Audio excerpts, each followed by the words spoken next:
Hi, I'm Mel. I got a package which sort of kind of might be relevant to this video, so I'm gonna go ahead and open it now. I know what this package is. It is, of course, book mail, but I don't know what the cover of this book is going to be because I did buy this book used online. So I think I see it already what it is, but I did get Tar Baby by Toni Morrison. So this is the next Toni Morrison that I need to read. Oh my god, it's in perfect condition. It was, I think, good condition. This one looks perfect. So this is the next Toni Morrison in publication order that I need to read. So I wanted to get it because I was having a hankering to read my next one and I want to keep reading them in order. This is one of the very few Toni Morrisons that I don't yet have. I got this from Goodwill used online, and like I said, beautiful condition, perfect. Very excited to start this one. And the reason that this book is relevant to this video is because I'm doing the 10 Untouched books tag. The 10 Untouched books tag, I believe, is just a tag that you say, like, some of your oldest books that you have on your shelves, some of the books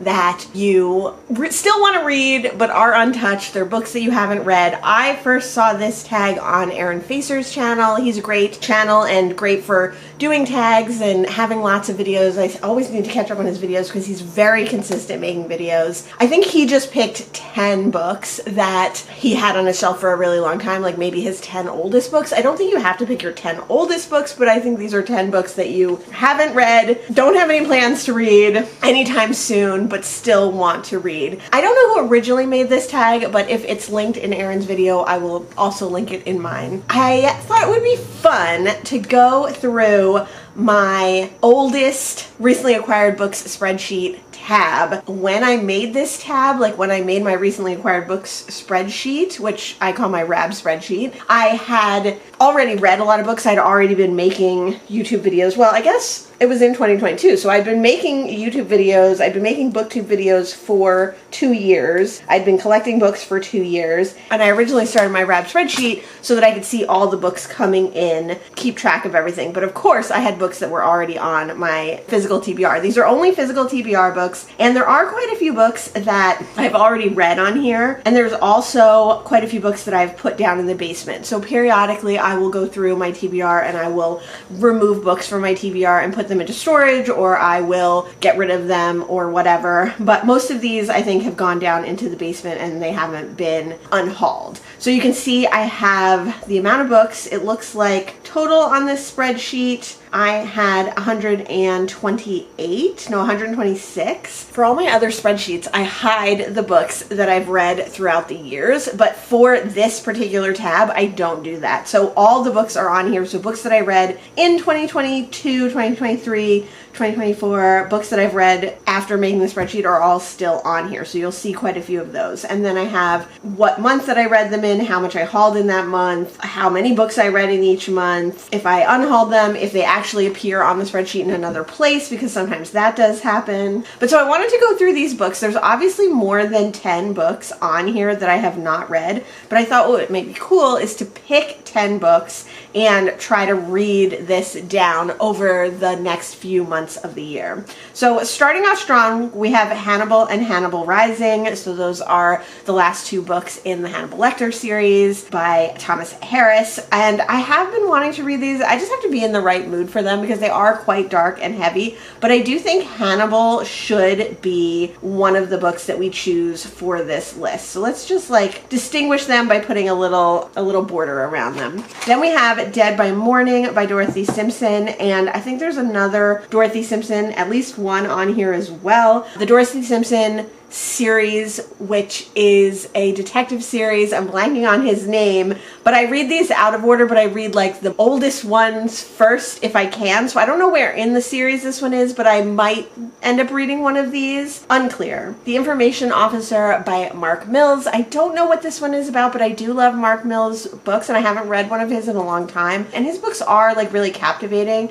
I do feel like that one would be a good one. Let's stick that on there. The Fletch Chronicles by Gregory MacDonald is part of the Fletch series. I was pretty good about reading these for a while, but then I haven't. We also have the next book, which is Son of Fletch. Oh, and then the next book actually is also Fletch and the Widow Bradley. So you can see I was definitely into collecting these. I don't think I have the third in the series, and I was reading them in order. So we're just going to skip these, and I'm just going to make them like a light color, a really light gray, just for the purpose of this video, just so we know that we're not going to count those. I will change it back after I'm done with this video. After Dark, My Sweet by Jim Thompson. I think this is a short one, and I do think this is part of a series, but I don't know where it is. I'm going to put a box around that one. Jazz. So the reason that I opened the newest book that I have by Toni Morrison is because I know that there is at least one Toni Morrison on here, and I know that I'm not going to get to it because it's not the next in the series, so we can cross that one out. Salvage the Bone is by Jesmyn Ward, and it does take place during Katrina, I believe, and it is set in New Orleans, which I love books set in New Orleans, but I think that this one has animal violence in it, so I'm hesitant to read this one at all,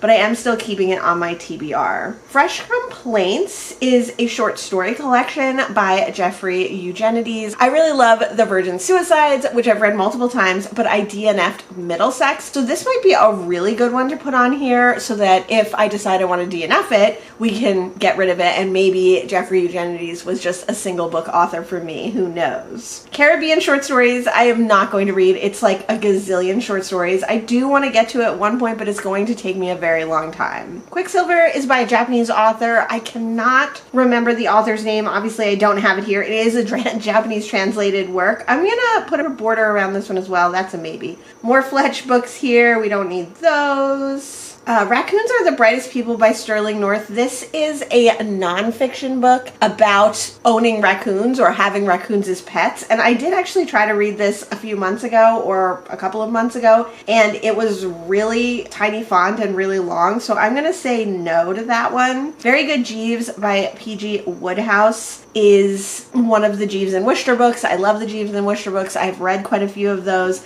I haven't read one in a long time. That's maybe, I'm going to leave that one blank. The Maltese Falcon and the Thin Man. I think since we already put After Dark, My Sweet, we can take off these Dashiell Hammett books, even though they're obviously written by different authors and at different times. They are both noir books, so I think I would rather get to that Jim Thompson book and save the Maltese Falcon and the Thin Man for another time. Walk Across America. Now this one we should definitely put a border around. This is by Peter Jenkins, and this is a nonfiction about a man who walks across America, and I also have its sequel. So if I like Walk Across America and I want to read its sequel, I have it, and that might be a fun thing to do by the end of the year. If I don't like it, I can unhaul both of them. Speak Memory by Vladimir Nabokov is a nonfiction memoir. I think we're gonna grade that one out for now. I'm not gonna read that one. Long Division by Kisi Lemon is a book that I really want to get to, but I think it's too complicated for the aim of this particular tag and for the aim of this particular video, because it's a book that has two parts and then you like flip it over. It does sound really cool. I'm sad that I missed out on getting Kisi Lemon's memoir because I really wanted to read that. The Good Life Book 2 would be a really good one to read, actually, because I've had this one on my shelves forever. The Good Life by Scott and Helen Nearing, the first book where they move to Vermont and lead a sustainable life, is one of my favorite nonfiction books, but I haven't read it in many, many years, so I think that would be awesome. I would love to read Vile Bodies by Evelyn Waugh, but I kind of want to read it on audio, and I haven't been able to find the audio, so I'm going to gray that one out for the purposes of this video, but let's come back to it. Actually, you know what? I'm going to leave that one blank, and if we need another book to add to our 10 books, I will come back to it. Big Bang by David Bowman, I think actually does have an audio book. I'm going to put a border around that. I love David Bowman's Buddy Modern. It's one of my top 10 favorite books of all time, and I did like his debut novel, which was Let the Dog Drive. Big Bang I've been putting off for a long time because it's very chunky. It's an alternate history, which isn't usually my thing, and and it's his last book that was published posthumously, so I have like mixed feelings about it. Blonde Roots is a young adult novel that is by Bernardine Evaristo. I actually just recently got Girl, Women, Other by Bernardine Evaristo, and I think I'd rather read that one before I read the young adult novel, so I'm going to grade that one out. And then we have Beloved, which again, I will not be reading that one until I get to it. It might be the next book after this one though. Kindred, I should read. I probably should read. Let's put a border around it. Let's see how many we have. On Modern Marriage by Isak Dinesen, I was actually currently reading, so I'm going to grade that one out for now. I don't know if I'm going to finish it. I was reading it for Women in Translation Month in August, and I've kind of stopped. I'm kind of at a standstill with it because it is very dry. So I'm not sure if I should mark that one as one of these 10, mark that one as currently reading, or if I'm going to DNF it. This is the second time I've attempted to read On Modern Marriage, which is a collection of essays on modern marriage.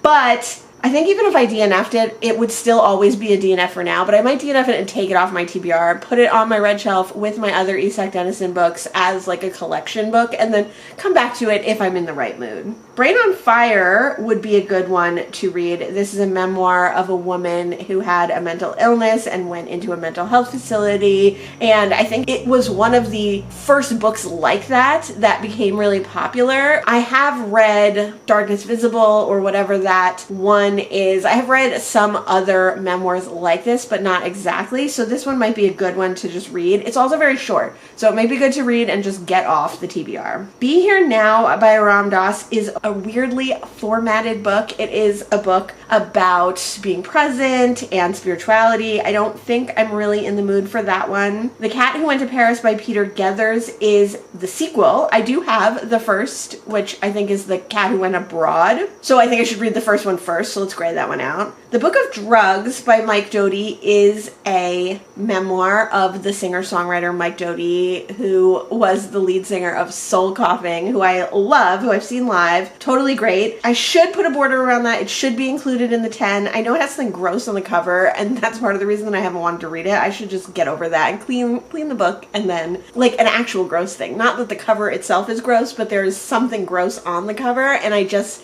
keep ignoring it, so I should just clean the book and maybe read it. I am not going to read the Tibetan Book of the Dead, which, again, is a spirituality book and Asian culture book. Fugitives and Refugees by Chuck Palahniuk is another short story collection, but I think it's not actually short stories. I think it's short essays. Nonfiction about Portland, Oregon. It does sound interesting, but I think I'm not going to read it at this time. 1 Minute Manager, one of my coworkers once got me. This one I should read. It is also very short. It might actually be good to read right now because I'm in like a transitional place in my career with the service industry, and because I am struggling with aspects of my job, maybe this would be a good one to kind of refresh my mentality. More Fletch. That might be a double, actually. The Gardener Heist by Ulrich Boser. This one I think I can get on audio, and this is a book about a heist of paintings, which I think would be really interesting. Oh, there's The Cat Abroad. I thought I got this later, many years later, but it's there. So let's put a border around The Cat Abroad, and that's a maybe. Everyone Loves a Good Drought is essays about India. I don't think I'm going to read that one. Miss Savage Moves Her House is a book that I got because Simon Savage was going to do like a book club with it, and maybe he did on his Patreon, or maybe he did elsewhere, but I wasn't part of it, but it did sound really interesting and I decided to get it. But I am not going to read that one now. I'm definitely not going to read a translation of the Tao Te Ching. Year of the French is a very long NYRB book. I'm not going to read that now. Alice Wong's Disability Visibility is probably something that I should read. That is essays, and I probably could get that on audio as well. The Doctor's Story by William Carlos Williams is another one that I should probably read because it is very short. It's short essays and stories about William Carlos Williams' life as a doctor in New Jersey. So I think that would be pretty cool. I did read his book of poetry last year. The Full Spectrum by David Leviathan is a nonfiction queer work. I'm not exactly sure what it is, but I'm going to grade that one out. I don't think I'm going to read that one. Vegetable gardening would have been a good one if I read it at the beginning of the summer, but since it is an instructional book, I think we'll grade that one out. We won't do that one. Swimming Lessons by Claire Fuller is one that I've been interested for a really long time. It is about a mother who disappears and leaves her family notes all around the house, and kind of the story of the family and their relationship. And I think throughout the book you find out why the mother left, but you are also seeing the family and them reading the notes that she left them. A Clockwork Orange I did start a while ago by Anthony Burgess, and I never finished. I'm gonna leave that one blank, and I think that'll be one that if we need 10, although I feel like we're over 10, maybe we'll put on A Clockwork Orange. The Islands by Christopher Priest, I'm going to put a bracket around because I really love The Prestige by Christopher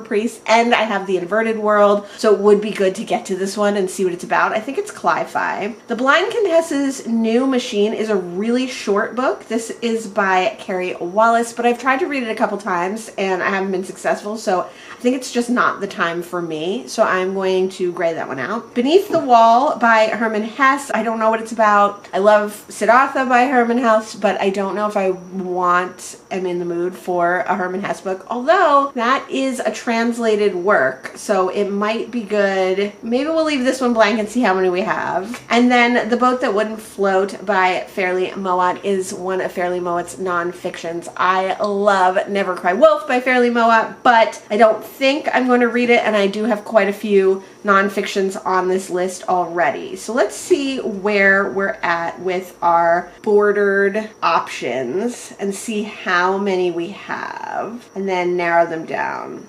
Okay, so we have 18. We need to cull some of these. I'm going to get rid of The Information Officer because I'm not super into that one. I'm actually going to get rid of After Dark, My Sweet. I need to get rid of 6 more. I'm going to take off 1 Minute Manager. I'm going to take off the Doctor's Stories. Oh, it's getting so dark. Disability, Visibility, even though that is one that I know I should read. How many did I say? How many left? I'm going to take off Quicksand, actually. Okay, I'm still at 12. I'm going to take off The Cat Abroad. I'm going to take off Big Bang because it's really big. So that's 10 books. So now what I think we should do, I'm doing this on my husband's laptop. They were doing construction next door. I figured we wouldn't be able to hear it. So I created our wheel. We have 10 books, 1, 2, 3. Hannibal, Fresh Complaints, Walk Across America, The Good Life Book 2, Kindred, Brain on Fire, Book of Drugs, The Gardener Heist, Swimming Lessons, and The Islands. Let's go ahead and spin the wheel. Okay, so we got Swimming Lessons by Claire Fuller. So for this tag, the 10 untouched book tag, we did find 10 books that were untouched. We found many, many more than 10 books, but we are going to read Swimming Lessons. I will be reading this one soon, and maybe I'll check back in with you, or maybe just to wrap up, I will follow up and let you know that I picked this book from this tag. But I think this is a fun way to do this tag. I haven't seen anyone else do it, but I think it's a fun way to get one of your 10 untouched books to be read, to be touched. I'm super excited. I've had this book for a really long time. Obviously, I've had it since 2021 or before, so I'm super excited to read it. Let me know what 10 or however many untouched books on your shelves are. Let me know if you choose to take those 10 books and pick a book and read it. Thanks so much for joining me today, and I'll see you in the next one. Bye!